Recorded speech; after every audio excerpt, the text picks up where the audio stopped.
also, let's remind you about travel. So this new year, you want to start looking at how you can manage your costs. Come on, unatumia taxi, use the most affordable, most reliable taxi. And there's one called what city? Maramoja Taxi.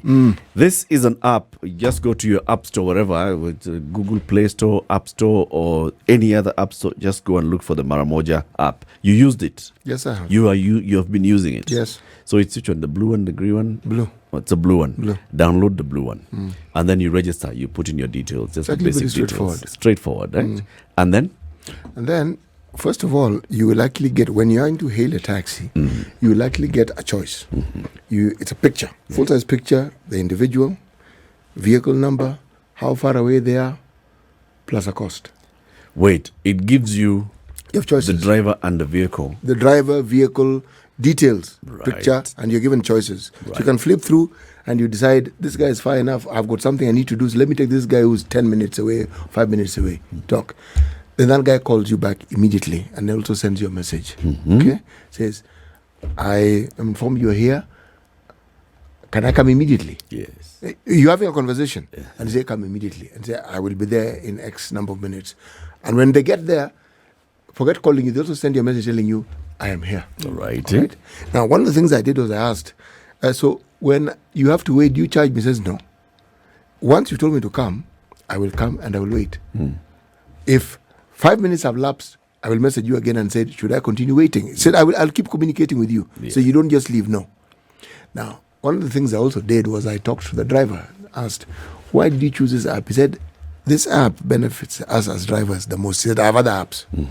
Okay, mentioned other apps. He said, but this one, we get paid the most. They earn the most. We earn the most from this one compared to the others. Right. Yes. Now, what I didn't ask was which others, but he said according to the others. Yes.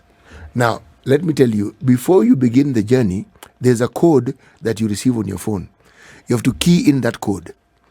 Then the journey begins. Now, of interest, when you get to your destination, the individual cannot be paid because a new code will also now come to your phone. You have to key in this new code. Then he gets paid. So the driver can't just start a journey. No, he just can't start a journey. Very good.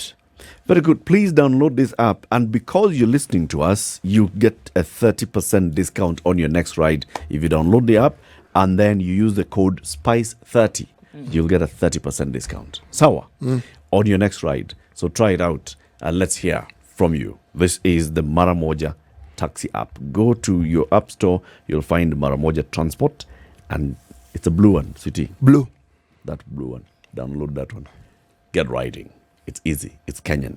Our next conversation, now that we've started a digital conversation, is also going to be a digital conversation. Digitization in government.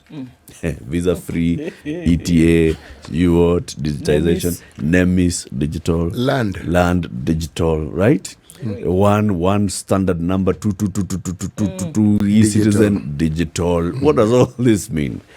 A guy who is our next guest is Simon Gichuki. He is the Group CEO of Records and Information Management East Africa. We've hosted him here before, that time wearing the cap of, what's it called? Association of Public Sector General Suppliers. Simon, Happy New Year. Happy New Year. Good to see you here. Good to see you too. Naona umevuka sawa Ilibidi. in one piece. Yes. Karibu sana. Asante. City has the day's proverb. And this week's proverbs will be from the Republic of Kenya. Okay. This wonderful country. You know, that association should be prefaced. Instead of saying suppliers, you should begin with suffering suppliers. Anyway, so 22. Association of Suffering Public Sector Suppliers. Yes, that one. Then you capture it properly. Okay. This is the proverb of the day. Si lazima, but they all are proverbs for this week are in the language of Kiswahili. Okay. Translated into English. Now, we won't translate it. It's our guests who'll translate it. Okay. All right, or give us their translation. Si lazima kuzima taa ya mwenzako ili yako ionekane. Si lazima kuzima taa ya mwenzako ili yako ionekane. Simon, first translate that to English. Then give us your interpretation of it. Fantastic. There's actually a translation of that proverb in English and in French. and I think the English version is No, the space. start the French one. I had to hear this French one. Yes, I'll start with the English one, then come to French. All right. So the English one is about there's space for everyone. So in anything you're doing, it doesn't mean that when you dim someone else's light, that your light won't do good. In French,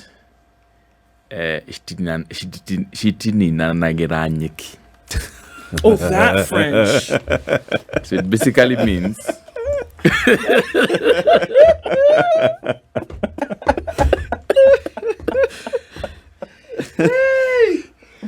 Right. so it basically means that there is enough for everyone. So if you're doing good, it doesn't mean that you pulling my hand and helping me in that journey will make you not succeed. Basically, it's a proverb I think I've used personally in life. Everyone. There's something for everyone. Okay. Yes. You've used it in life. I have experienced it, and I think I'm here because actually, as we discussed this digitization, one of the leaders in the industry took my hand, and he's still the leader in the industry. And he didn't lose his position. kept telling me, don't worry, there's so much in this industry. There's so much that I can't do. So this is your space. This is my space. Let's go on. And even today, I don't think I'm 20 or 30% of where he is. And he's very proud to call and every day tell me, there's this thing you can do. So basically, it doesn't mean that I'll take his space or I'll take a chunk of his pie.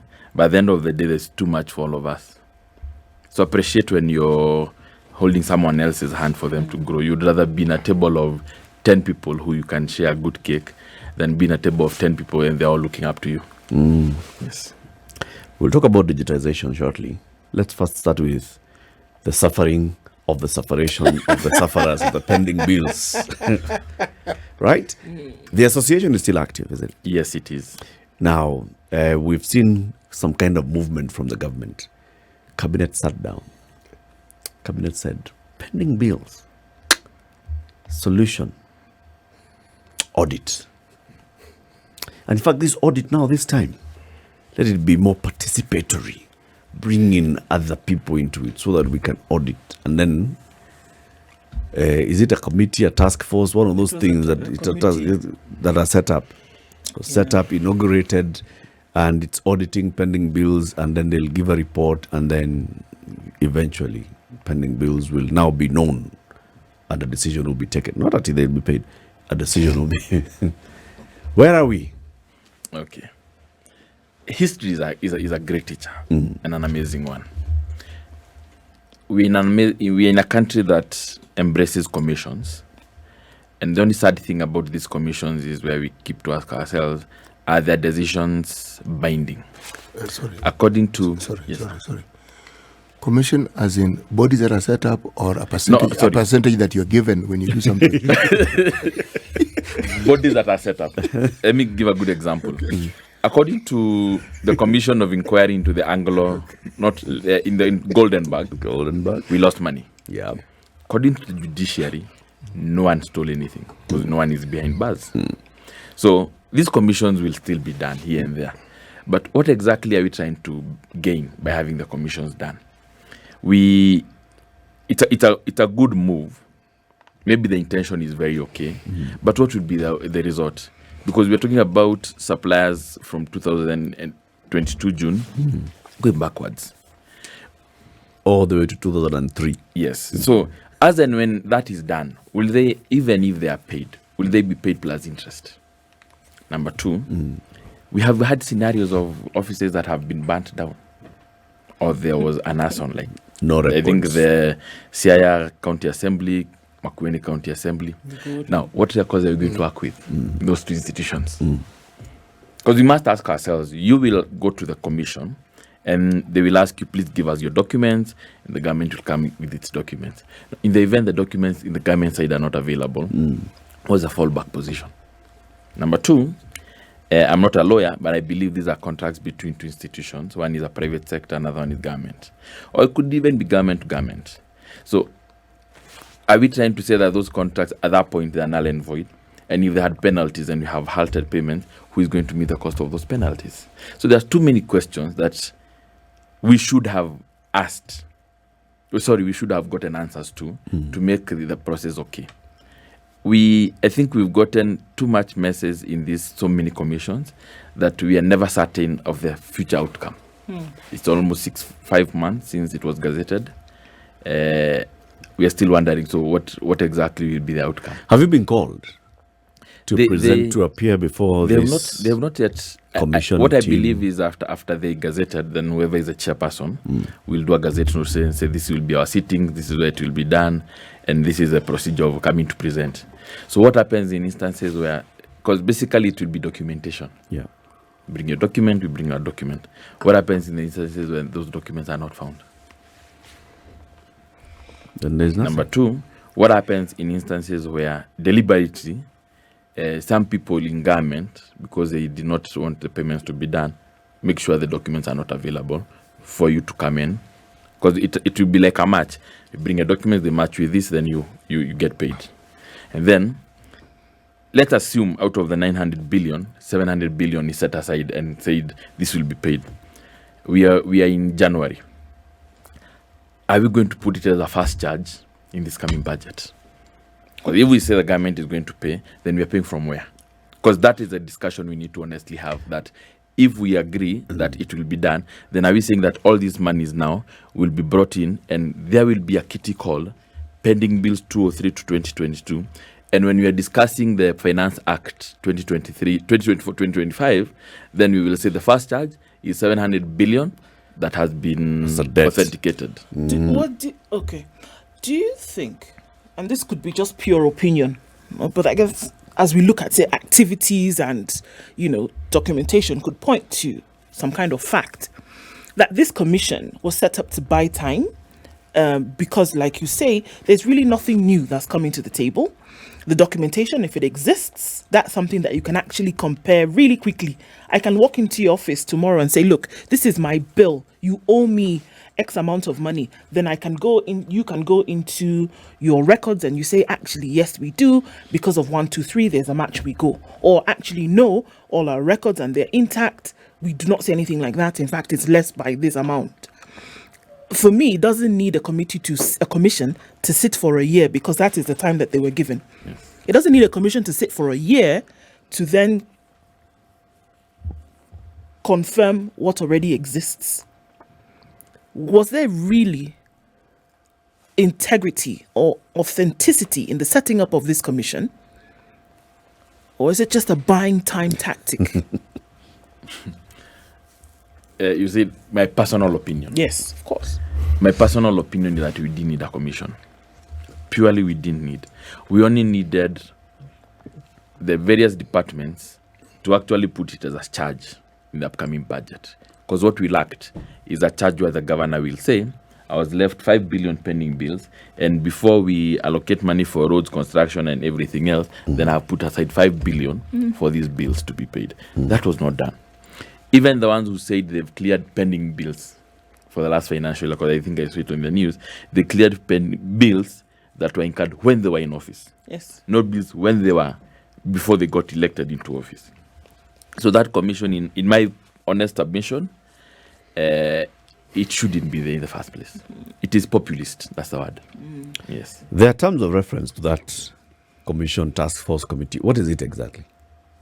They are to authenticate the debt to confirm it actually exists. Okay. So the only question then I have is, who has come forward and said that my county is 70? They're saying the 10 billion, and we don't have any debt. Yes. But they are only dealing with the national government debt, Yes, not county debt. they're dealing with national government debt. But I had a discussion last week with one of the members of parliament, and to them they think even the counties are included. Yeah. If the counties did not sign up to it, they're not. So let's just say it's national government debt. So the national government is saying we are not sure who we owe, how much we owe, why we owe, how we these owe. bills are Right? authentic. We are not sure. That's why we want to authenticate them. But then what timelines do they have? The first report should be out in June. Yes. It's been 5 months since the gazettement of this team. Have they started sitting and having conversations with suppliers? To the best of my knowledge, no. Okay. And I think it's also good that today you're discussing about digitization, because if we had the right documentation, we didn't need a commission. We only needed to pull the documents from a system and it needed to do work. The same way, if I want to confirm when City was born and I have no other document, all I need to get is one document that would link to his kin, then I have too much information about him. That is what digitization does. So we will still continue having pending bills, because even the last financial year, I'm sure not all bills were paid. So we will still continue having those pending bills. Yeah. So what we need is a finality as to how we'll be dealing with suppliers, because suppliers are not faceless people. They're corporations, they're institutions that employ hundreds of thousands of Kenyans. So the more we delay with the money, we're affecting a huge chunk of people, because we either have to lay off people because the payments are not coming in. Let's say you finished doing a road in 2022 or 2022 May, certificate came out in September. Basically, that's a pending bill that you have to wait again, and those are billions of money. So out of the 900 billion, let's say that Mheshimiwa Murkomen was saying for the roads, much of it is 2022 going backwards. So you're trying to say that all those roads were not done. And now with the El Nino, some of those roads. So how we But we are a great country. We will overcome. Are we? Every time I go to government and supply, they are very, They pay you. as I said last time, we have very many amazing people in government who really want it to work, who really will pay you without questions. But then there's that a small percentage. Well, how come they have so much power and it's actually a very small percentage? And I agree with you. It is. If government was predominantly peopled by the ne'er-do-wells we keep speaking of, it would have collapsed a long time ago. It is where it is because there are people who genuinely do what they're supposed to do, and that's what they wake up to do every single day. There are offices you walk into and you don't need an appointment to see a PS. I have walked into offices without knowing anyone, and you meet. I was being told by my colleague last week, he was doing, there's a letter we needed to deliver to a parastato. When he was walking in holding a letter, the CS was like, "This is to my office." And he opened it at the lift, looked at it and said, "Dear, come next week Wednesday, you don't need to bring a letter." And I went and we had a meeting. I don't know the CS personally. And then he said, "Ukitaka kuja next time unakuja tu hapo unaningoja." And I was thinking, okay, that's a new one. He even gave me a number and said, "This one you can call it for public anyway." So they are good people. So there are people who want things to work. There are people who really want Kenya to work. But then there's a few people who do not want things to work. Hence 900 billion shillings pending bills. And that is what makes us human. Because not all of us can be perfect. No, those are not fair. But no. That is not what makes us human. What you've just, either a spawn of the devil. How on earth can you talk about people whose very action guarantees that people lose livelihoods, people die, and worst of all, they don't seem to understand the spiraling effect of this. The very thing the government wants, something called taxes. The moment you shut down industries, people aren't working. You are killing the very, very goose that you are supposed to feed. How come they don't see this now? You tell me. Such a person cannot be human. That is inhuman. You see, my look at life is that the devil exists to make us work hard to go to heaven. So these bad people in government will still exist no matter what happens.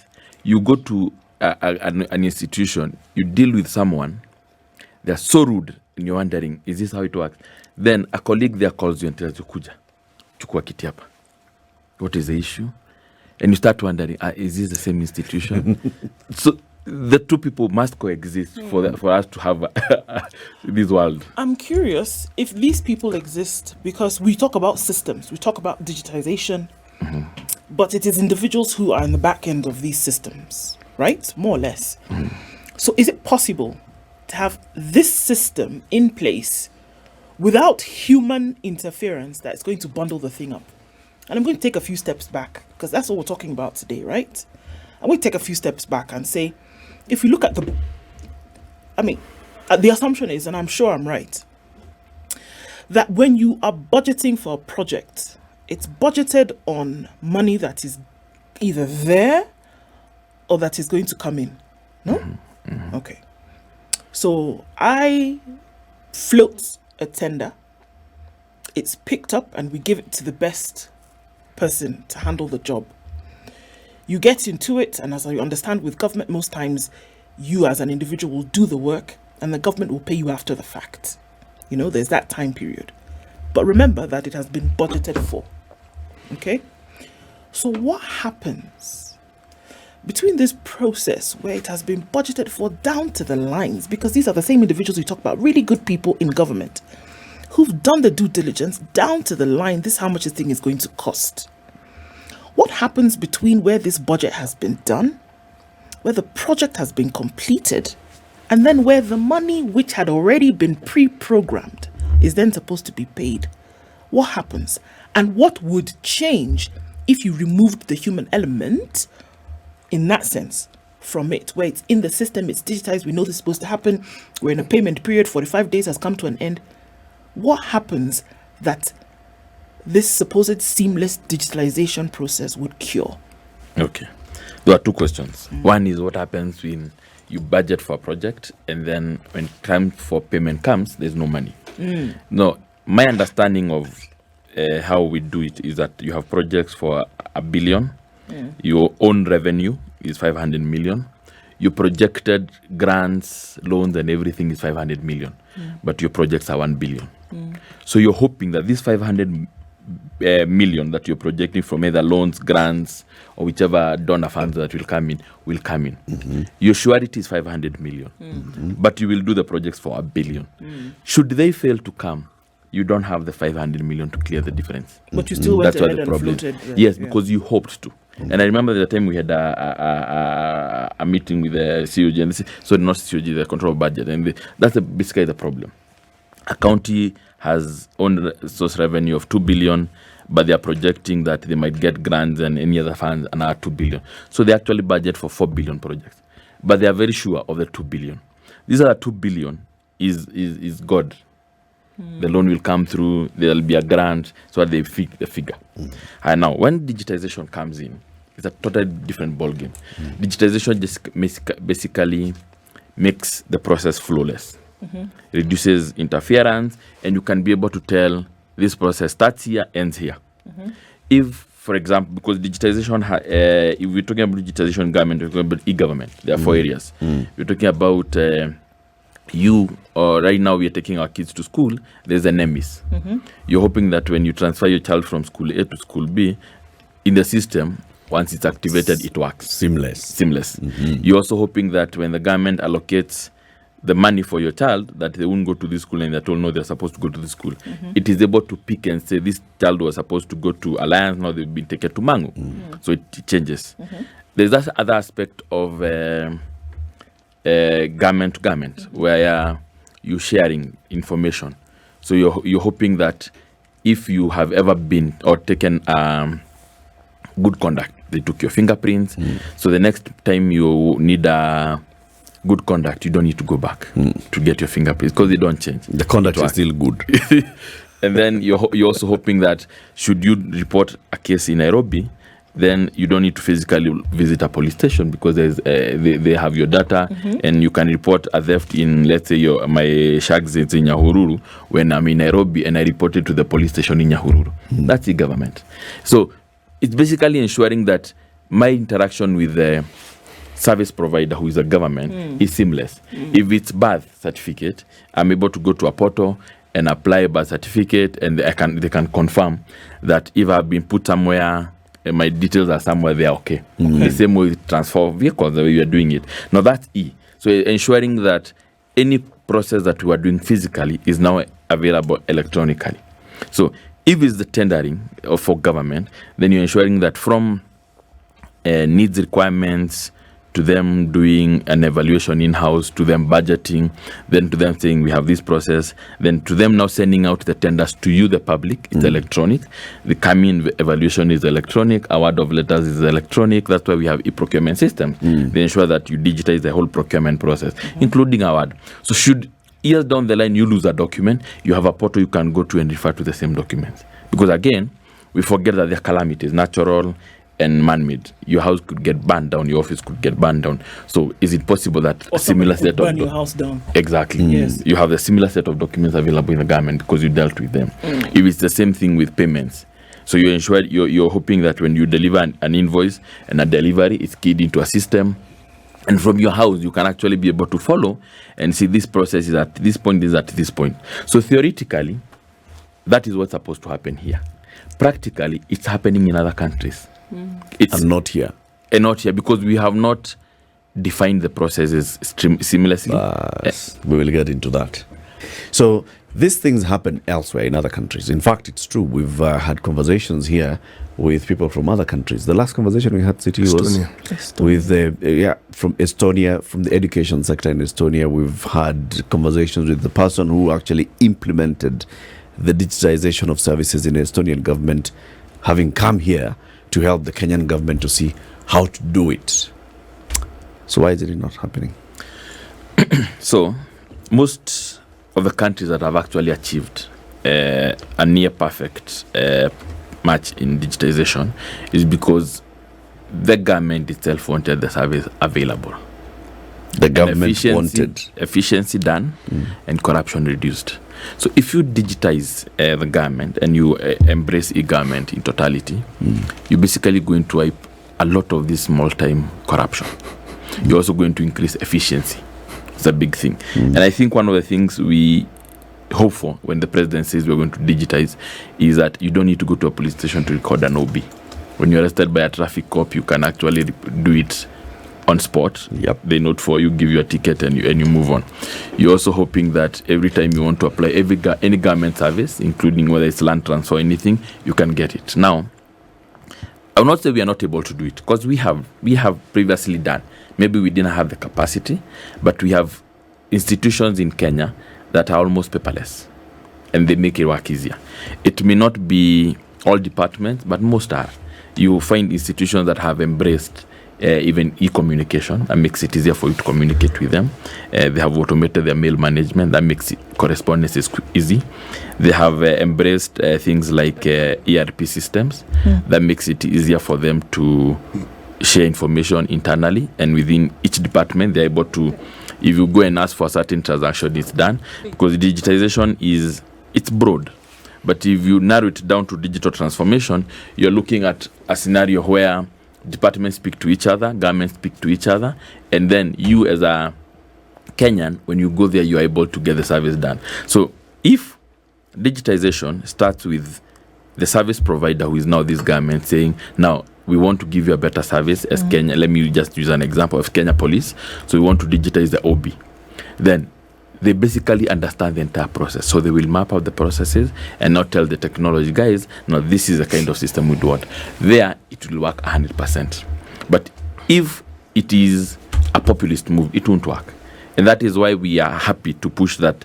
If every day, every government department says, I want to give a better service to this Mwananchi, so I want this done like this. If it's, let's say, a good example, if you want to report to the chief says, anyone in my area who wants to report to me, there's this portal, you can go in and load the complaint and it comes to my office. That's simple digitization, but it works. And it will push that. If it's land, then that's the same thing. So what we need to work on, which is a big thing, is that, number one, we need to clean the documentation, the physical documentation, before we digitize. That's where the problem comes in, because if you're looking at, let's say, even lands, if the authenticity of a title is not confirmed, then it means when you digitize, you've digitized bad data. Then when the process starts, then you'll have all the wrong information there.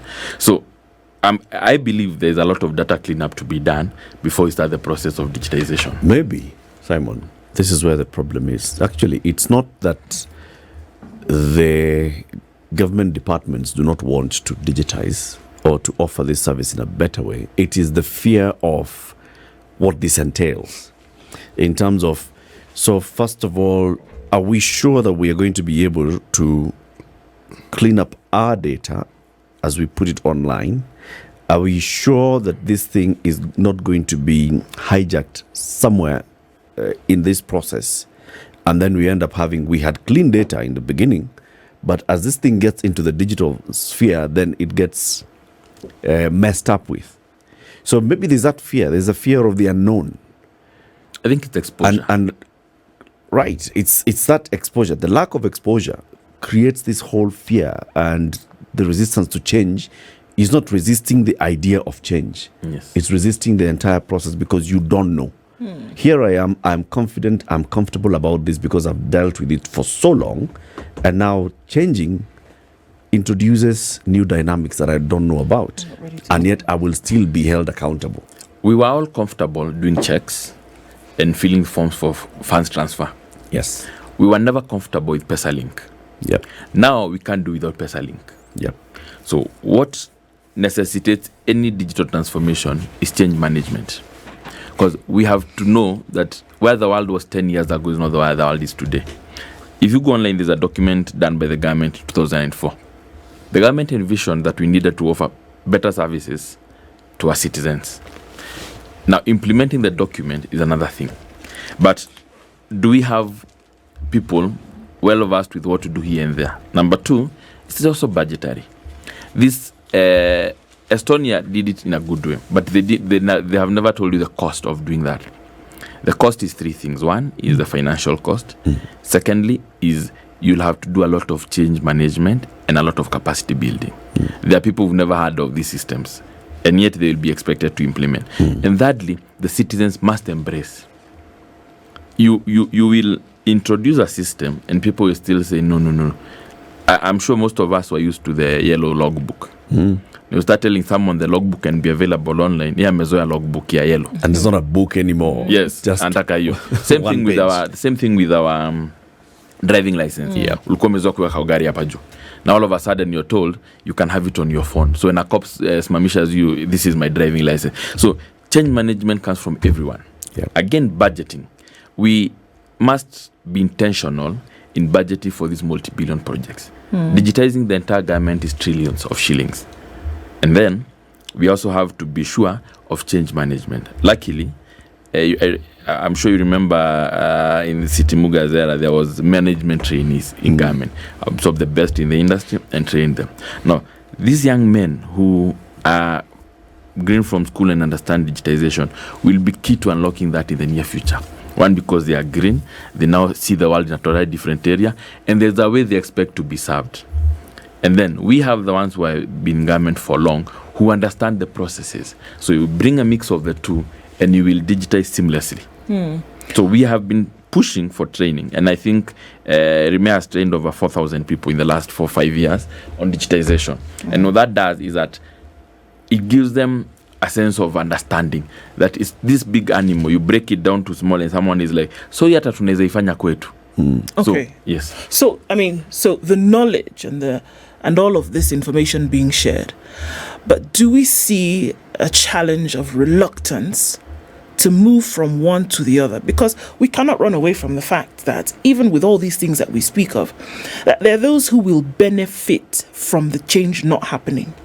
And that those who would want to make sure, right in the same systems that we speak about, want to make sure that the thing does not change, because then it cuts off flows to them. And that's a very real thing. So when we talk about they then have to manage the change, who is the they? But then who is the enforcer or the overseer of this whole thing and say, look, no matter what, this is where we have to go. It's not a suggestion. It's not, do you feel like it on a Tuesday afternoon? It is, we are going to do it, regardless of what. Is that not what must happen?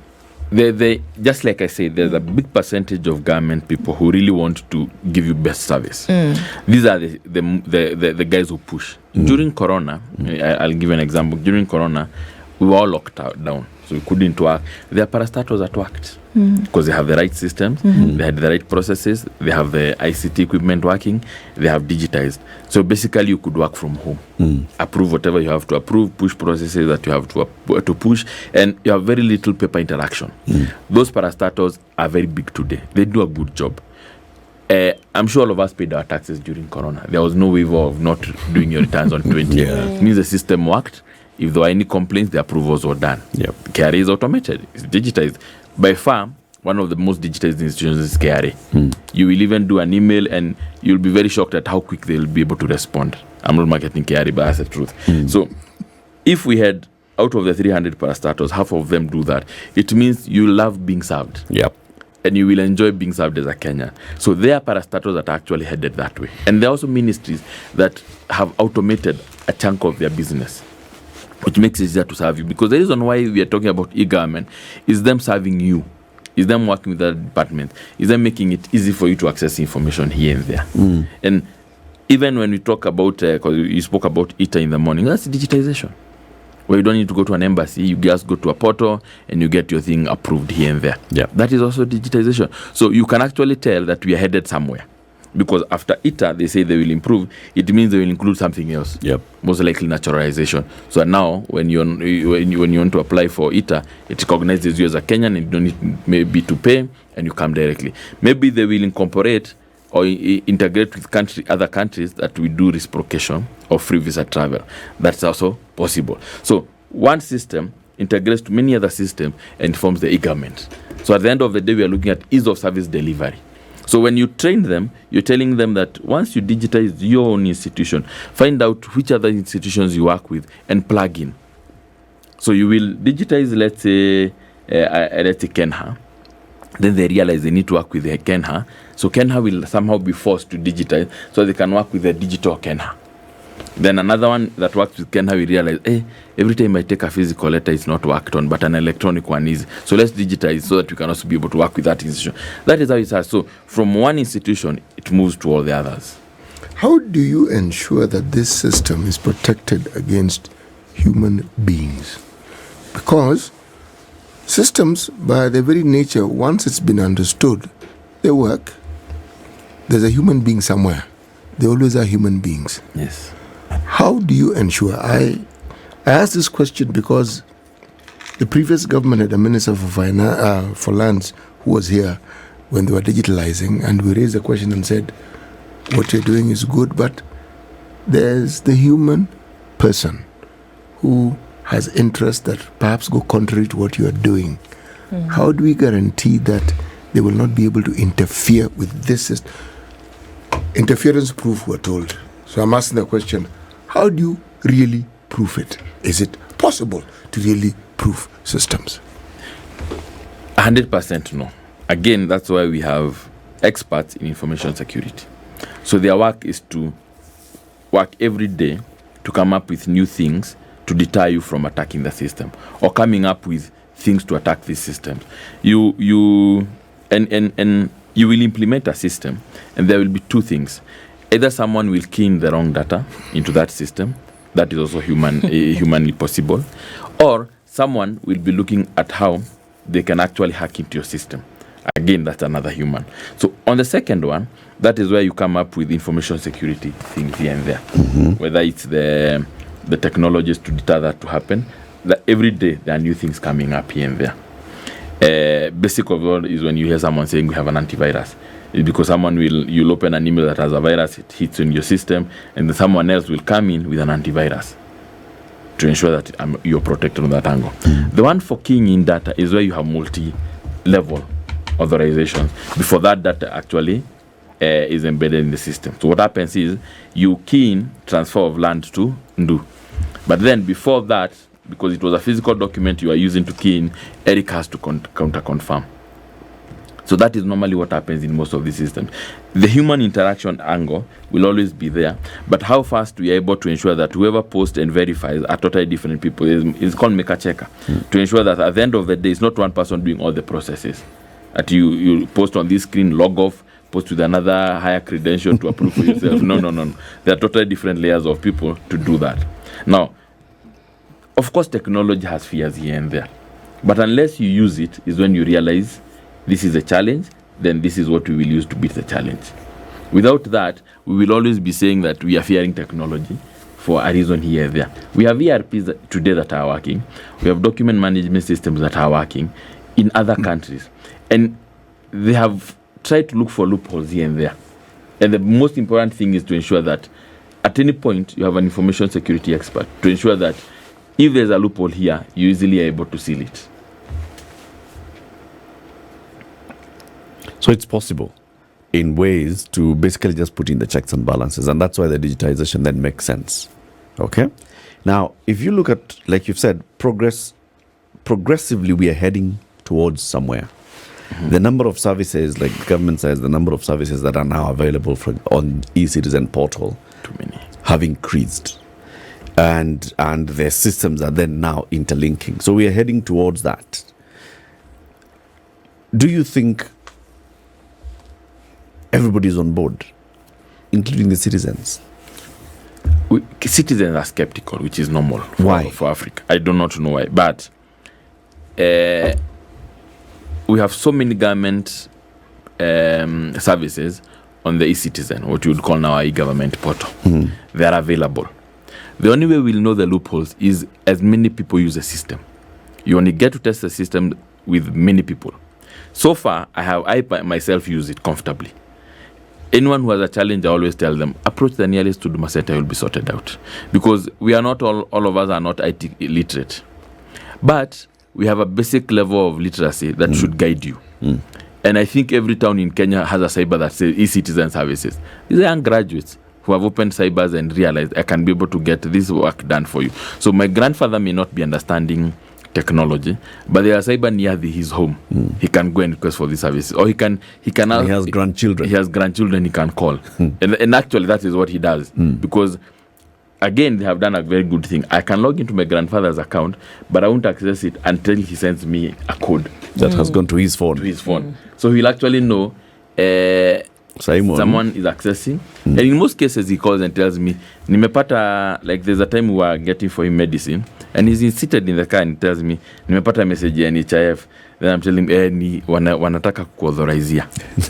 So he actually understands that there is someone under NHIF accessing my account. So these people are, and I think ignorance is the biggest problem we have in Kenya. We really want the government to serve us, but we don't want to support it when it says, let's change, go this way. We really want the government to serve us, but when it says we can go electronic on this area, we're saying, who is benefiting?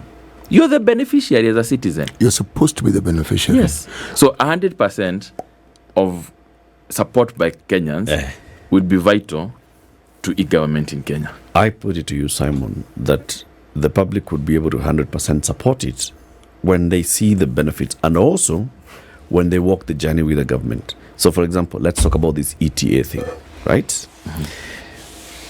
President says visa-free from 1st of January. Before the 1st of January comes, government institution says we are not ready. We need to have all these things. Then the Department for Immigration says, now we are ready. We are going to go online and post. So it appears like they are doing live trials. It's already 1st of January. Okay, now I think this bank statement requirement is a bit too much, so remove it. After people have already made the applications, it appears. So those start-stops create the doubt in the public. But what exactly is happening? If between the 12th of January and the 31st of December, all embassies, Kenyan embassies across the globe knew what was going to happen on the 1st of January, they'd have been communicating to people. Okay.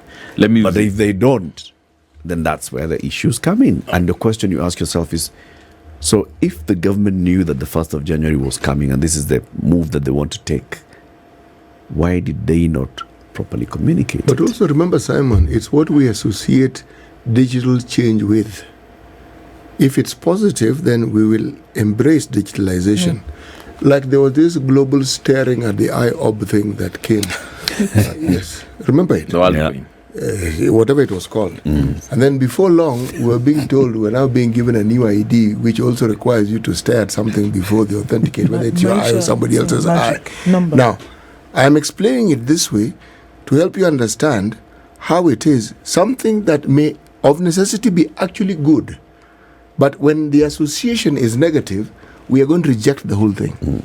So please, now you can respond to what Eric was saying. Let me respond to you in two ways. One, as a guy who's implemented the systems, you always have a timeline of saying, I'll implement this in 10 days. Yeah.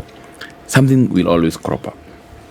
The issue of ITA, in my personal, again, that's my personal view because I don't work for government.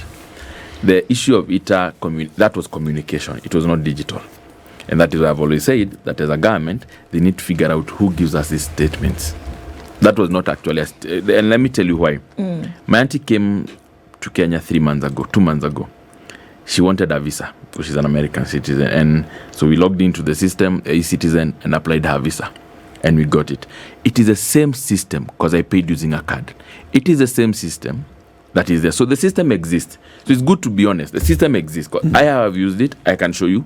I have used the system, but it was not called ITA then. It was the visa, the normal visa. So the system is there.